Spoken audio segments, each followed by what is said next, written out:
লোকে বলে তৃণমূলের জেলা সভাপতির কাজ ডিএম করে দেয়। এসপিরা তৃণমূলের তোলাবাজির টাকা মমতা বন্দ্যোপাধ্যায়ের কাছে কি করে পৌঁছাবে তা নাকি বন্দোবস্ত করে দেয়। কৃষ্ণনগর প্রশাসনিক ভবনের সামনে সভা করতে গিয়ে বিজেপি নেতা রুদ্রনীল ঘোষ বিস্ফোরক এই কথা বলেন। রুদ্রনীল আরও বলেন, যে উর্দিটা পড়েন সেটা কালীঘাটে লিখে দেওয়া নয়, তাহলে কেন তারা চটিচাটা? কত টাকা চায় আপনাদের বিজেপি কর্মকর্তারা রক্ত বিক্রি করে মাসে মাসে দিয়ে দেবে। ফুটবলে পাম্প কমেছে বলে মাঠের গোলে বল ঢুকবে না। আর এ নিয়ে আজকাল আগামী বিশেষ প্রতিবেদন। লোকে বলে তৃণমূলের সভাপতির কাজ ডিএম করে দেয়। এসপিরা তৃণমূলের তোলাবাজির টাকা মমতা বন্দ্যোপাধ্যায়ের কাছে কি করে পৌঁছাবে তা নাকি বন্দোবস্ত করে দেয় রুদ্রনীল। লোকে বলে যে তৃণমূলের জেলা সভাপতির কাজ নাকি অধিকাংশ ডিস্ট্রিক্ট ম্যাজিস্ট্রেট করে দেন। আমাদের শুনতে খারাপ লাগে। একজন বলা বলি করে যে এসপিরা তৃণমূলের তোলাবাজির টাকা মমতা বন্দ্যোপাধ্যায়দের কাছে কি করে পৌঁছবে সেই জন্য নাকি বন্দোবস্ত করে দেন। যারা জেলার মুখ্যমন্ত্রীও বলতে পারেন তারা, এবং যারা এসপি পুলিশ সুপারিনটেন্ডেন্ট, তারা মমতা বন্দ্যোপাধ্যায় তৃণমূলের বাপের পয়সায় পড়াশোনা করেনি। তারা যে উর্দিটা পড়ে, যে সংবিধানে হাত রেখে শপথ খেয়েছে, ওটা কোন কালীঘাটের লিখে দেওয়া নয়। তো তাহলে কেন এত জুতো চাটা, চটি চাটা? উত্তর দিতে হবে ডিস্ট্রিক্ট ম্যাজিস্ট্রেটদের। সংবিধানের শপথ খেয়ে, যারা আইনের শপথ খেয়ে, যারা নিজের মেধায় পড়াশোনা করে, যারা এই পোশাক পরেছেন, এই দায়িত্ব পেয়েছেন, তাদের এই তৃণমূলের কাছে এই বর্দি, এই শিক্ষা দীক্ষা বিক্রি করে দেওয়ার কোন দরকার ছিল না। কত টাকা চাই আপনাদের? আরো কত টাকা বলুন? বিজেপির কার্যকর্তারা রেডি আছে নিজের বডির রক্ত বিক্রি করে মাসে মাসে এই ডিস্ট্রিক্ট ম্যাজিস্ট্রেট, এই এসপি আর রক্ত বিক্রি করে টাকা বিজেপি দিয়ে দেবে। কোন হিন্দুর রক্তে স্নান আপনাদের করতে হবে না। কোন যোগ্য শিক্ষকের চাকরি চুরির রক্তে আপনাদের স্নান করতে হবে না। আমাদের লজ্জা লাগে।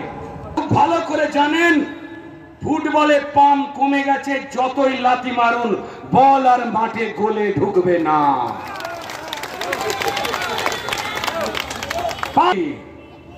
পাম্প কমেছে ফুটবলেতে, এবার হবে ছুটি, মারবে লাথি, সব জনগণ মাঠেই লুটোপুটি।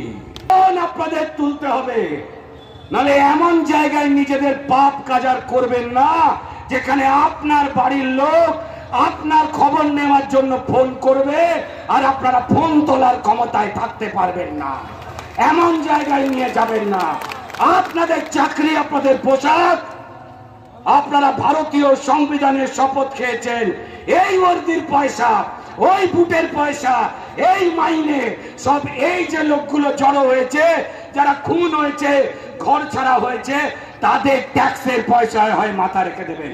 আপনারা চোর ক্রিমিনাল মারতে পারেন না, যারা ভোট লুট করে তাদের ধরতে পারেন না, তৃণমূলের চোর নেতা মন্ত্রীকে ধরতে পারেন না।